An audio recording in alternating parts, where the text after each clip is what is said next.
On the morning of April 18, 1912, a woman walked down the gangplank of the rescue ship Carpathia into a wall of flashbulbs and shouting reporters on a New York City pier. She had not slept in 3 days. Her clothes were borrowed, her hair was tangled with Atlantic salt, and somewhere behind her, at the bottom of the coldest ocean on Earth, more than 1,500 people lay dead in the wreckage of the most famous ship ever built. The reporters wanted tears. They wanted trembling. They wanted the kind of fragile, grateful widow the front pages demanded. Instead, they got a 44-year-old woman with calloused hands and a grin that could crack granite, who looked straight into the nearest camera and said, with the casual defiance of someone who had been surviving impossible situations her entire life, and that she had made it through because of typical brown luck. She said her family was unsinkable. The newspapers loved it. Within hours, the headline had spread across the country. The unsinkable Mrs. Brown. It was the kind of nickname that sticks, the kind that rewrites a person's entire story in 2 words. And for the next century, that nickname would define her, shrink her, and ultimately betray her. Because the woman standing on that pier was not some plucky socialite who got lucky on a lifeboat. She was Margaret Tobin Brown. And long before the Titanic made her famous, she had already lived a life so extraordinary, so defiant, so full of courage and contradiction and fury, that the sinking of one ship was barely a chapter in her story. It was just the chapter the world chose to remember. The rest, they buried. And the version they invented in its place was almost unrecognizable. This is the true story of the woman they called Molly Brown. A name, by the way, that she never used in her entire life. A name that was invented by a newspaper man after she died. A man who also claimed she was born during a tornado and that her father was a drunk. Neither was true. But the truth, as Margaret learned early and often, was never as entertaining as the legend. And the legend was never as important as the fight.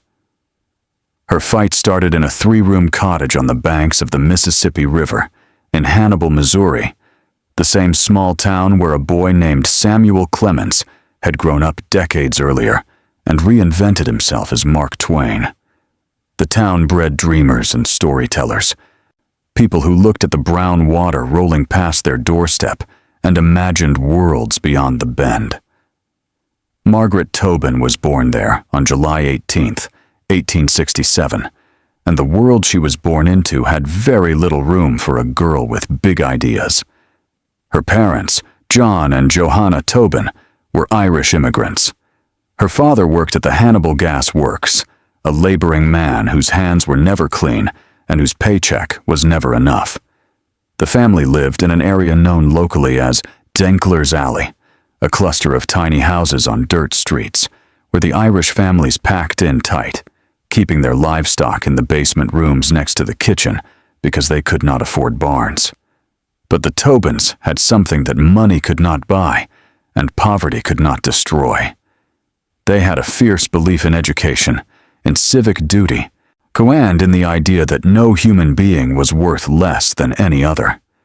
Margaret's father was believed by family lore to have been an abolitionist who supported the Underground Railroad.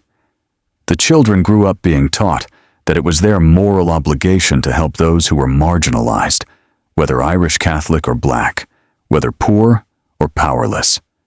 That lesson sank into Margaret's bones and stayed there for the rest of her life. Margaret attended a grammar school run by her aunt, Mary O'Leary, and by the standards of the 1870s, she received an unusually thorough education. She could read, she could write, she could argue. And when she was 13 years old, economic necessity pulled her out of school and into the working world. Her first job was at Garth's Tobacco Company in Hannibal, where she spent her days stripping leaves from tobacco stems. It was repetitive, physical work, the kind that dulls the mind and roughens the skin. Margaret did it without complaint. She also worked as a waitress at a local hotel, She was young, she was poor, and she had every reason to believe that the boundaries of her world would never extend beyond the banks of the Mississippi. Then her older siblings started leaving. Her half-sister Mary Ann married a man named Jack Landrigan and moved to Leadville, Colorado, a boom town high in the Rocky Mountains, where silver was pouring out of the earth and fortunes were being made overnight. Her brother Daniel followed. And in 1886, at the age of 18, Margaret packed what little she owned and followed them west. Leadville, Colorado, in the 1880s, was unlike anything Margaret had ever seen.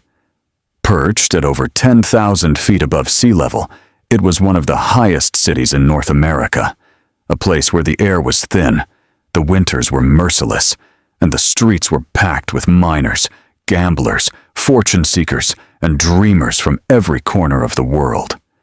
Silver mines honeycombed the mountains surrounding the town, money flowed like meltwater in the spring, and violence followed close behind.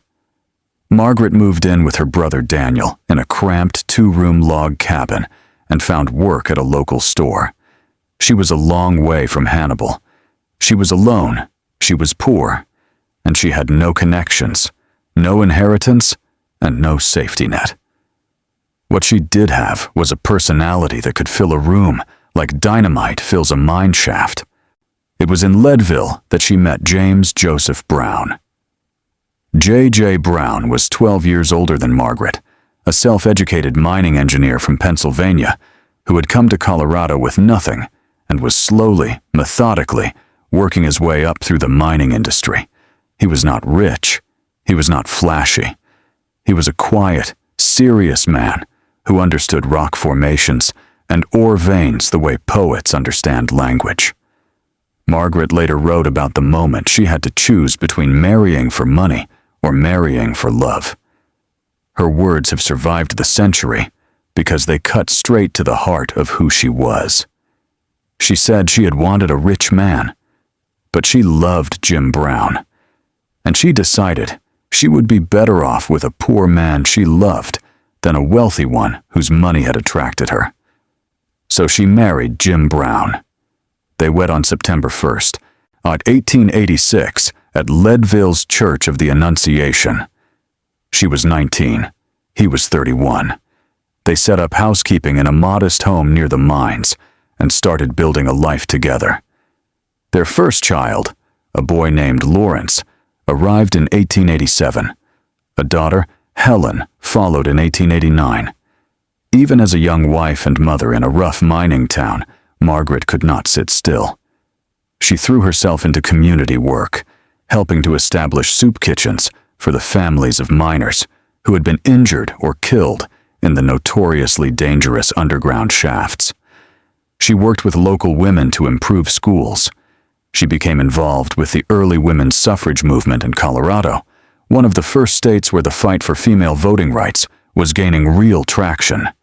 She was loud. She was tireless. And she was everything that polite society told women they should not be.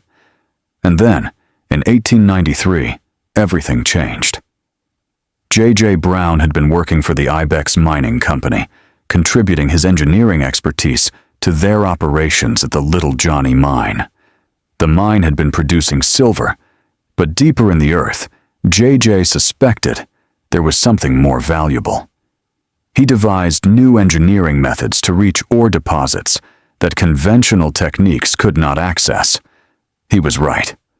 The Little Johnny mine struck gold, not just a vein, a massive deposit that would produce as much as 1,000 tons of high-grade ore per day. The Ibex Mining Company rewarded J.J. with a partnership, stock in the company, and a seat on the board. Virtually overnight, the Browns went from comfortable to wealthy.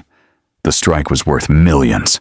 At the age of 26, Margaret Tobin Brown was suddenly one of the richest women in Colorado, and that was when the real trouble began. In 1894, Margaret convinced J.J. to move the family to Denver, the Queen City of the Plains, a rapidly growing metropolis that was trying desperately to reinvent itself as the Chicago or San Francisco of the Mountain West. They purchased a Victorian mansion at 1340 Pennsylvania Street in the fashionable Capitol Hill neighborhood.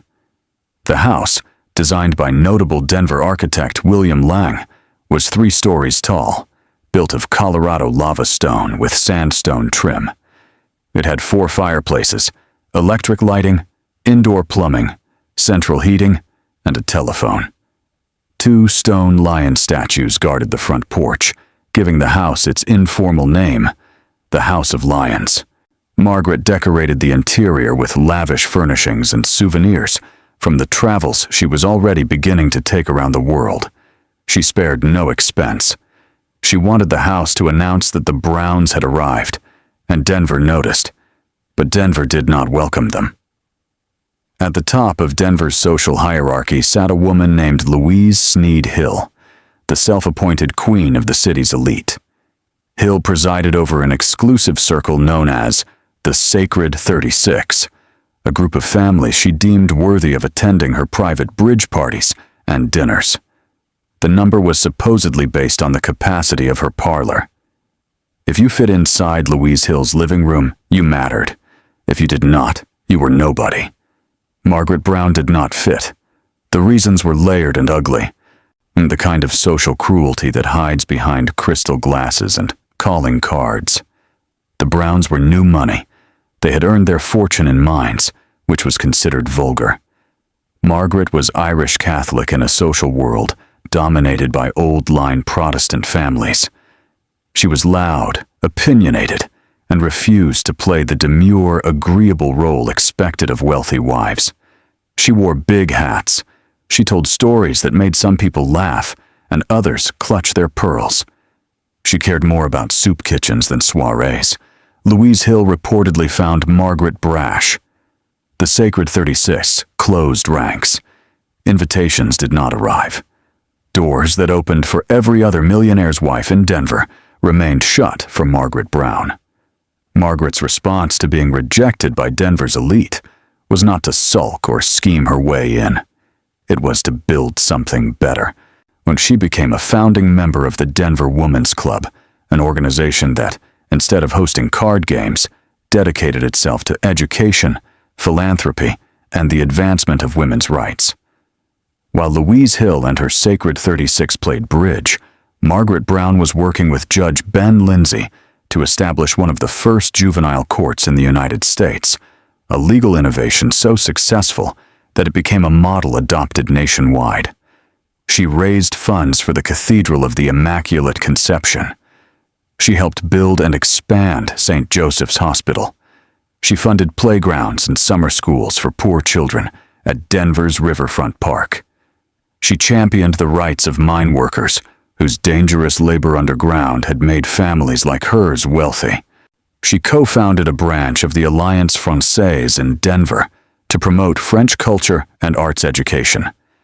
And she threw herself into learning with a hunger that her childhood poverty had only sharpened. She became fluent in French, German, Italian, and Russian. Margaret was doing all of this in an era when women could not vote, could not hold political office in most states, and were expected to occupy themselves with domestic concerns while their husbands managed the real world. The fact that she ran for political office, not once but multiple times, years before the 19th Amendment gave women the right to vote, tells you everything you need to know about how much she cared about those expectations. She ran for a seat in the Colorado State Senate. She ran for the United States Senate. She never won, but she ran.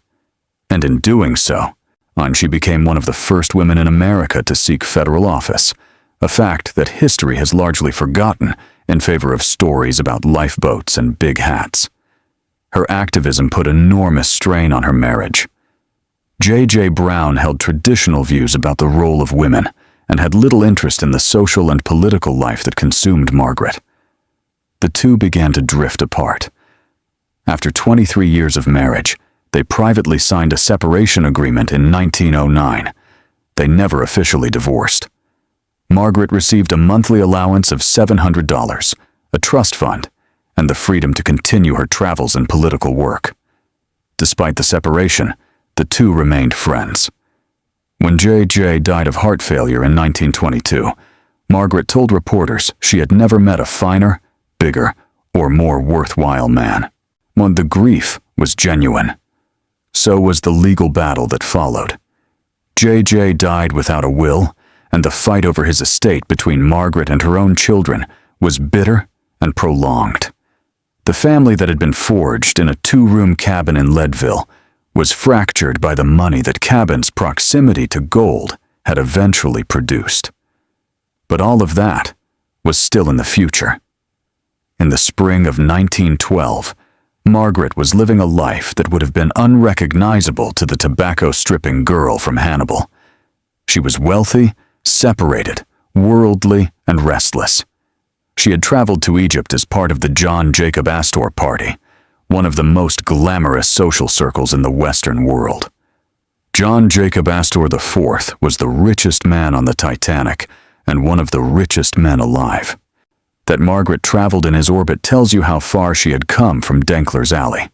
From Egypt, she moved on to Rome and Paris, visiting her daughter Helen, who was studying at the Sorbonne. It was in France, in the early weeks of April, that Margaret received an urgent message from Denver. Her first grandchild, little Lawrence Palmer Brown, Jr., was seriously ill. Margaret did not hesitate. She booked passage on the first available ship leaving France for New York. Speed was all that mattered. She needed to get home. The ship she found was departing from Cherbourg on April 10th. It was the largest, most luxurious ocean liner ever built, embarking on its maiden voyage across the Atlantic. Its name was Titanic. Margaret boarded as a first-class passenger on the evening of April 10th, ferried to the massive ship by the tender vessel Nomadic. Her daughter Helen had originally planned to accompany her, but at the last minute decided to stay behind in London with friends. It was a decision made casually, the way young people decide things, without any sense that it might mean the difference between life and death. Because so few people knew Margaret was aboard, her presence on the Titanic was almost accidental, a footnote in a passenger manifest that included some of the most famous and wealthy people in the world. John Jacob Astor was aboard with his young, pregnant wife, Madeleine. Benjamin Guggenheim was there. Isidore and Ida Strauss, the couple who owned Macy's department store, were traveling together in first class. Margaret knew many of these people. She was comfortable in their world, even if that world had never been entirely comfortable with her. For 4 days, the Titanic glided westward across the Atlantic. The ship was everything its builders had promised. Over 880 feet long, displacing more than 52,000 tons, it was a floating palace with a grand staircase, Turkish baths, a heated swimming pool, a squash court, and dining rooms that rivaled the finest restaurants in London and Paris. First-class passengers lived in suites that cost the equivalent of a modern luxury apartment for a single crossing. Steerage passengers, crammed into the lower decks, paid far less but dreamed the same dreams, most of them immigrants heading for a new life in America. On the night of April 14th, the sea was unnaturally calm. There was no moon. The stars burned cold and hard above an ocean that lay flat and dark in every direction. At 11:40 in the evening, lookout Frederick Fleet spotted a shape in the darkness ahead. He rang the warning bell 3 times and telephoned the bridge with 2 words that would echo through history. Iceberg, right ahead. The ship turned, but not enough. The iceberg scraped along the starboard side, opening a gash below the waterline that sealed the Titanic's fate. Within minutes, water was pouring into the forward compartments. Within an hour, the ship's designer, Thomas Andrews, had calculated the terrible math. The Titanic was going to sink, and there were not enough lifeboats for everyone aboard. Well, what happened next aboard that ship has been told and retold so many times that the individual human stories can get lost beneath the weight of the spectacle. But for Margaret Brown, the next 3 hours were not a spectacle. They were a test, and she passed it in a way that the society ladies of Denver's Sacred 36, sitting safely in their parlors thousands of miles away, could never have imagined. When the alarm was raised, and passengers were told to put on their life belts and come to the boat deck, Margaret dressed quickly and practically. She put on a black velvet two-piece suit, layered 7 pairs of stockings over her legs for warmth, and wrapped herself in a silk hooded cloak and a sable stole. No chinchilla opera coat, no jewels, no theatrics, and just a woman who understood cold from years in the Colorado mountains and dressed for survival. She went to the boat deck and immediately began helping other passengers into the lifeboats. The scene was chaotic, but strangely subdued. Many passengers still did not believe the ship could actually sink. Officers were loading women and children first, but many women refused to leave their husbands. Some lifeboats were lowered half empty because there were not enough people willing to get in. Margaret was not one to stand and wait. She moved along the deck, urging women into the boats, helping with children, translating instructions for passengers who did not speak English. She was useful in a way that her critics had never imagined she could be. Fluent in multiple languages, physically strong from years of active living, and utterly unwilling to defer to anyone's authority when lives were at stake, she was exactly the kind of person you wanted beside you when the world was falling apart. Eventually, a crewman grabbed Margaret and, as she later described it, told her she was going too. She was dropped or pushed into lifeboat number 6, which was already being lowered toward the black water 40 feet below. The boat had a capacity of 65 people.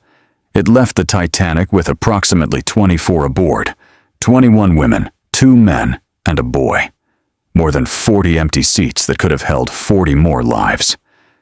The crew member in charge of Lifeboat 6 was a quartermaster named Robert Hichens. He would become one of the most controversial figures of the entire disaster, and the person against whom Margaret Brown would wage a battle that lasted the rest of the night. As the lifeboat pulled away from the sinking ship, the full horror of the situation became clear. The Titanic's bow was visibly sinking. The stern was rising. The lights were still burning. And from the water and the decks, the sounds of 1,500 human beings facing death carried across the flat, windless Atlantic like a sound from another world. The women in Lifeboat 6 wanted to go back. They could hear the cries. They could see the empty spaces in their boat. They knew there was room. Margaret was among those who urged Hichens to turn the lifeboat around and row back toward the wreckage to pick up survivors. Hichens refused. He was terrified, and his terror was not entirely irrational. He feared that the suction created by the sinking ship would drag the lifeboat down. He feared that desperate, drowning people would swarm the boat and capsize it. These were legitimate concerns, but the way he expressed them was not leadership. It was panic, dressed in authority. According to multiple witnesses, Hichens grew increasingly despondent and abusive as the night wore on. He sat at the tiller and told the passengers there was no hope. He said the lifeboat would drift for days. He called the people in the water stiffs. When the lights of the rescue ship Carpathia finally appeared on the horizon, Hichens reportedly told the passengers it wasn't a rescue ship. It was there to pick up the bodies of the dead. Margaret had heard enough. She stood up in the rocking lifeboat in the middle of the North Atlantic, in the freezing dark, and she took command. She told the other women to start rowing to keep warm. When Hichens protested, insisting that he was in charge, Margaret told him flatly that if he did not stop, she would throw him overboard. He stopped. For the remaining hours until dawn, Margaret and the women of Lifeboat 6 rowed. They sang quiet songs from Margaret's hometown of Hannibal to keep spirits up. They kept each other warm. They watched the Titanic's lights disappear and heard the cries grow faint and then fall silent. They survived the longest, coldest night of their lives, not because a man in a uniform had led them, but because a woman from a dirt street cottage in Missouri had refused to let despair win. Lifeboat 6 was one of the last boats rescued by the Carpathia, reaching the ship at around 8 in the morning. Margaret climbed aboard and immediately went to work. Most people, after surviving the sinking of the largest ship in the world, after spending a night in a lifeboat on the open Atlantic, after watching more than 1,500 people die, would have collapsed. They would have wrapped themselves in blankets and wept and waited for someone else to take charge. That would have been understandable. That would have been human. Margaret Brown was human. But she was also Margaret Brown. And the moment she set foot on the deck of the Carpathia, she forgot about her own ordeal and turned her attention to the 705 other survivors who were stumbling aboard in various states of shock, grief, and physical collapse. She moved through the rescue ship like a woman possessed by purpose. Her fluency in French, German, and Russian, languages she had taught herself during those years when Denver's elite had dismissed her as uncouth and ignorant, suddenly became the most valuable skill on the vessel. Hundreds of the Titanic's survivors were immigrants, steerage passengers who spoke no English and had no idea what was happening, where they were going, or whether anyone would help them. Margaret could speak to them. She could comfort them. She could explain. She nursed the sick and injured. She organized the distribution of blankets and clothing. She helped reunite families who had been separated in the chaos of the evacuation.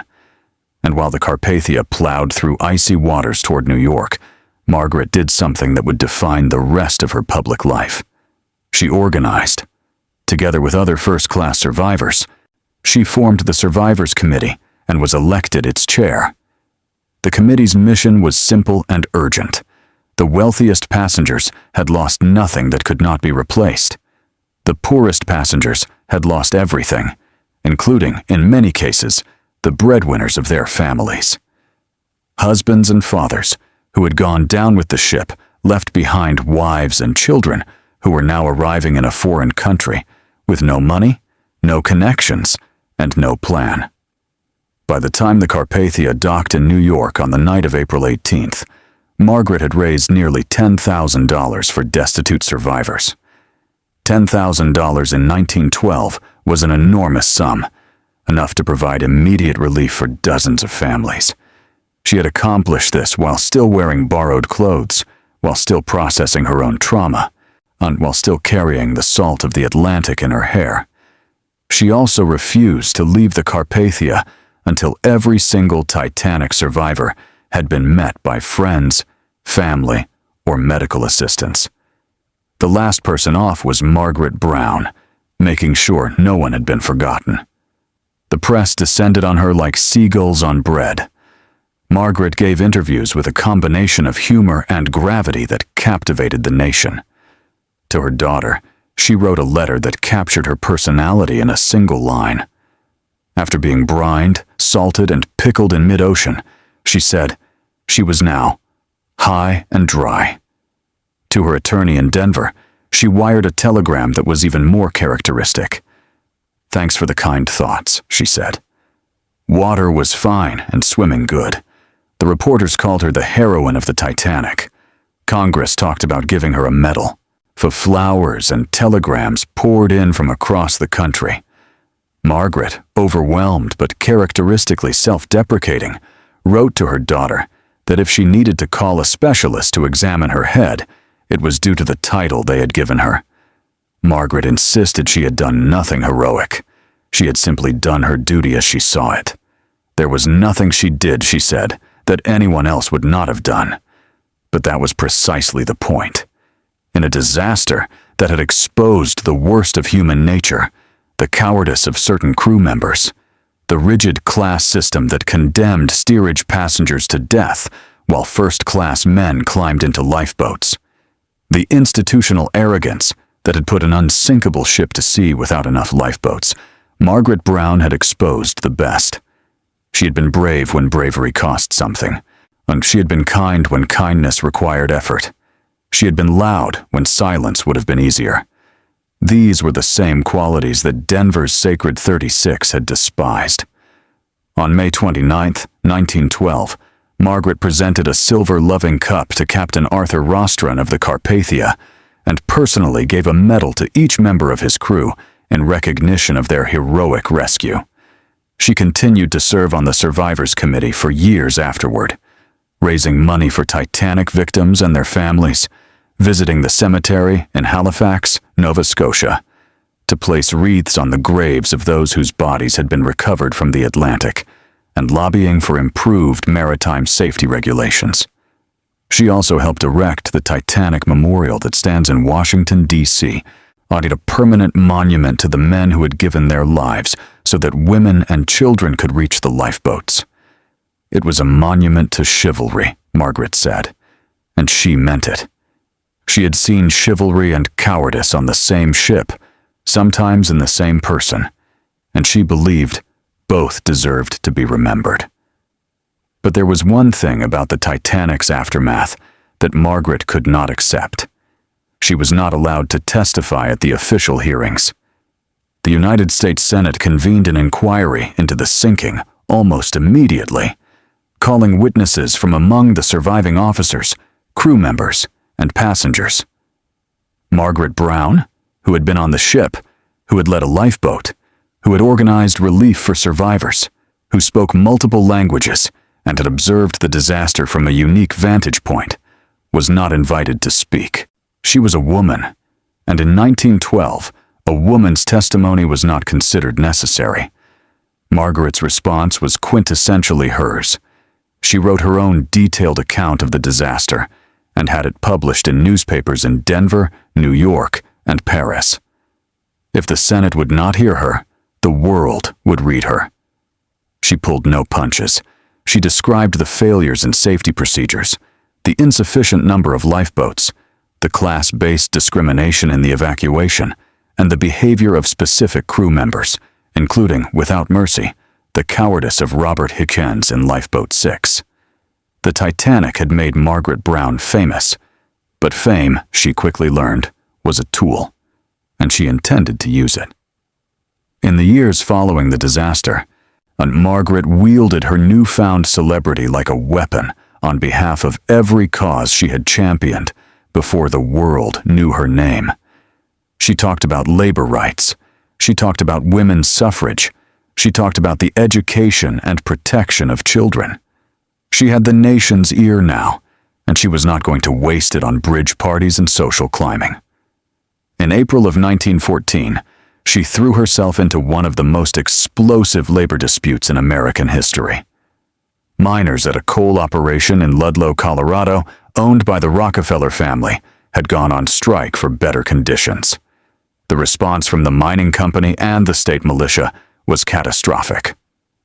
On April 20th, National Guard troops attacked a tent colony of striking miners and their families, killing approximately 21 people, while including 2 women and 11 children who suffocated or burned to death in a pit they had dug beneath their tent for protection.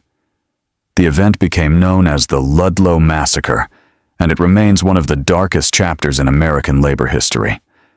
Margaret put direct pressure on John D. Rockefeller, Jr., demanding that he make concessions to the miners. She raised money for the victims' families. She spoke publicly and forcefully about the rights of working people, the same working people whose labor in mines like the Little Johnny had made families like hers wealthy. That same year, 1914, Margaret ran again for the United States Senate, joining forces with Alva Vanderbilt Belmont, one of the wealthiest women in America and a fierce suffragist. Together, they organized an international women's rights conference at Marble House in Newport, Rhode Island, drawing activists from around the world. Margaret was at the center of it all, a tornado of energy and conviction, fighting for a world where women could vote, where children could not be exploited, where miners did not have to die for a paycheck. She did not win the Senate race. She withdrew from the campaign when World War I erupted in Europe, because she decided there was something more important to do than campaign. Margaret traveled to France and joined the American Committee for Devastated France, an organization dedicated to rebuilding the areas behind the front lines that had been destroyed by the fighting. She worked with the Red Cross. She assisted wounded French and American soldiers, and she helped establish a school for soldiers who had been blinded in combat. She worked at her own expense, spending her own money, risking her own safety, in a war zone thousands of miles from Denver. The French government noticed what the Denver elite had refused to see. In 1932, France awarded Margaret Brown the Legion of Honor, one of the highest decorations in the country, for her overall good citizenship, her relief work during the war, her efforts for Titanic survivors, her work with the juvenile courts in Denver, and her contributions to French-American cultural exchange through the Alliance Française she had co-founded years earlier. By the time she received that honor, Margaret was 65 years old and living at the Barbizon Hotel in New York City. She had returned to one of her earliest passions, the theater, onto studying acting in the Sarah Bernhardt tradition and performing to appreciative audiences in Paris and New York. She was working with young actresses, mentoring the next generation when her health began to fail. On October 26, 1932, Margaret Tobin Brown died in her sleep at the Barbizon Hotel. The cause was a brain tumor. She was buried next to J.J. Brown at Holyrood Cemetery on Long Island, the man she had chosen over wealth 46 years earlier in a mining town in the sky. And then the mythmakers went to work. Within a year of her death, a Denver Post reporter named Gene Fowler published a book called Timberline that included a chapter about Margaret. Fowler was known for his ability to spice up a story, and he spiced this one beyond recognition. He renamed her Molly, a name she had never used. He claimed she was born during a tornado. He wrote that her father was a drunkard. He described her as barely literate, a backwoods buffoon who stumbled into money and fumbled through high society. None of it was true, but it was entertaining, and entertainment is what sold newspapers, and, eventually, Broadway tickets. In the 1940s and 50s, sensationalist writers built on Fowler's foundation, creating an increasingly fictional version of Margaret's life that bore almost no resemblance to the woman who had actually lived it. She became a cartoon, a lovable clown, a roughneck frontier woman with a heart of gold and an education of zero. Then, in 1960, a musical called The Unsinkable Molly Brown opened on Broadway with music and lyrics by Meredith Willson, and it ran for over a year and was eventually adapted into a 1964 MGM film starring Debbie Reynolds. Reynolds was charming, the songs were catchy, and the film cemented in the public imagination a version of Margaret Brown that bore the same relationship to reality as a funhouse mirror bears to the person standing in front of it.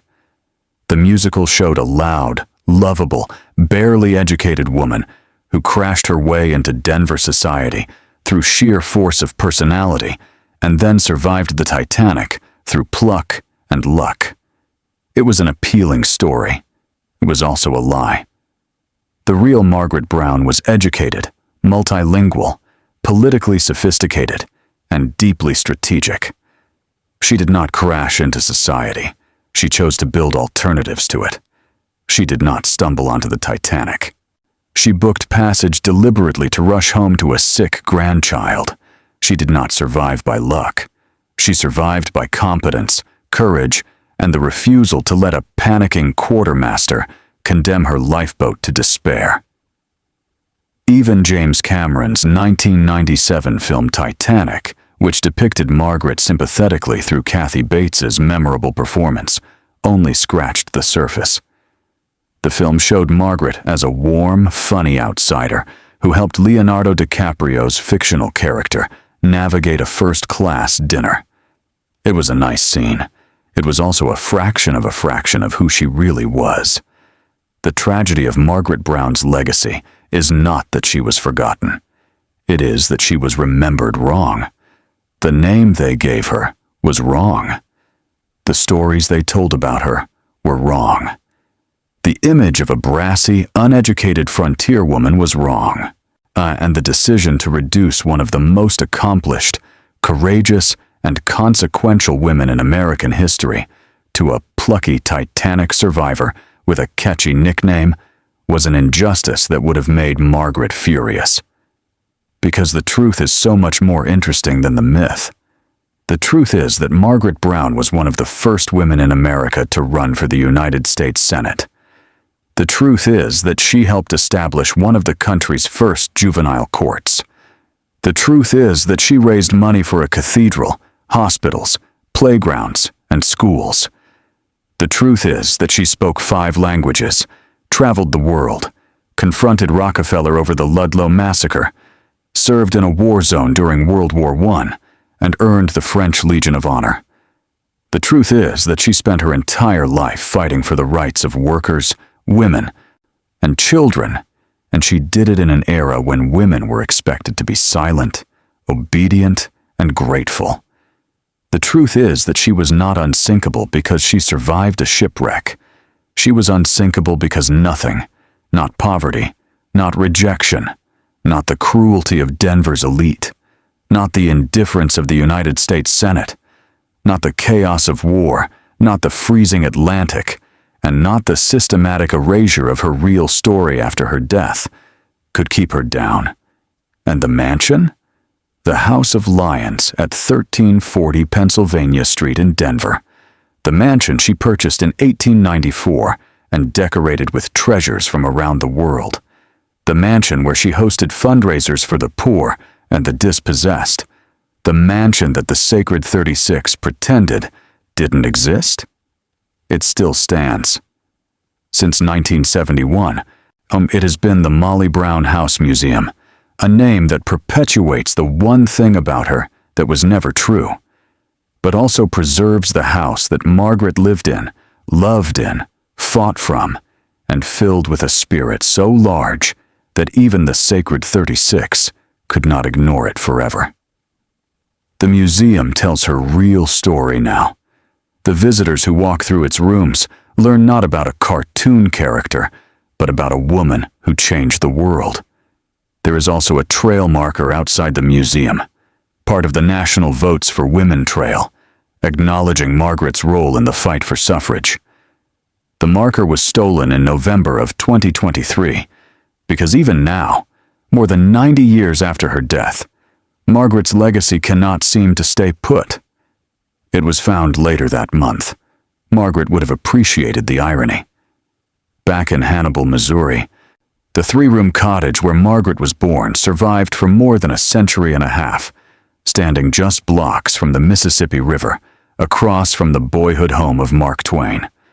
In 2024, the cottage was moved to Main Street, directly across from the Twain house, because of structural issues caused by black mold. 2 children of Hannibal, 2 dreamers, who looked at the river and saw something bigger, now face each other across the street. Twain reinvented American literature. Margaret reinvented what it meant to be an American woman. And then there is the final, strangest footnote to Margaret's story. In 1965, astronauts Gus Grissom and John Young were preparing to fly the Gemini 3 spacecraft on a mission that would make history. Grissom had a problem. His previous spacecraft, the Mercury capsule Liberty Bell 7, had sunk in the Atlantic Ocean after splashdown. Grissom wanted to name his new spacecraft something that would signal its refusal to sink. He chose the name Molly Brown. NASA officials were not amused. They asked Grissom to choose something more dignified. Grissom suggested they call it the Titanic instead. NASA relented. The Gemini 3 spacecraft was officially designated Molly Brown, and it completed its mission successfully, orbiting the Earth 3 times before splashing down safely in the Atlantic. It did not sink. Margaret would have loved that story. She would have told it at a dinner party, probably embellishing it slightly, making herself laugh harder than anyone in the room. She would have pointed out that her name had been carried into space by men who understood exactly what it meant. unsinkable. Not because of luck, not because of money, not because of a pretty story in a Broadway musical, but because some people simply refuse to go down. Margaret Tobin Brown was born in a cottage so small the livestock lived in the basement. She stripped tobacco leaves at 13. She married a poor man for love. She became a millionaire by accident and a humanitarian by choice. She was rejected by the people who should have celebrated her and celebrated by the people her society expected her to ignore. She survived the Titanic, not by sitting quietly in a lifeboat waiting for rescue, but by standing up, taking the oars, and telling the man in charge that she would throw him into the ocean if he did not shut his mouth. She was not the most hated woman in America, but she was the most misunderstood. And perhaps that is worse, because hatred at least acknowledges that you exist. Misunderstanding denies who you really are. And Margaret Brown, the real Margaret Brown, the one who never answered to Molly, the one who spoke 5 languages and built juvenile courts and faced down Rockefeller and sang hymns from Hannibal in a lifeboat on the freezing Atlantic, deserved better than to be remembered as a punchline with a good nickname. She deserved the truth. And now you have it. If you ever find yourself in Denver, walk up Pennsylvania Street until you reach the House of Lions. Stand on the sidewalk and look up at the lava stone facade and the 2 stone lions still guarding the porch, and think about the woman who lived there. Not the woman from the musical, not the woman from the movie. The real one.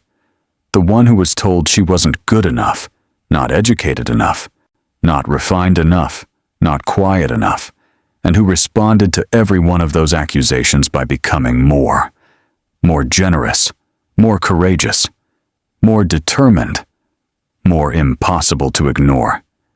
She was the daughter of an Irish ditch digger.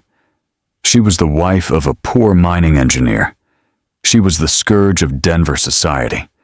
She was the heroine of the Titanic. She was a suffragist, a labor activist, a war volunteer, a linguist, an actress, a philanthropist, and a mother. She was awarded the French Legion of Honor. She was carried into orbit. And she was unsinkable. Not because the ocean could not take her, but because nothing could.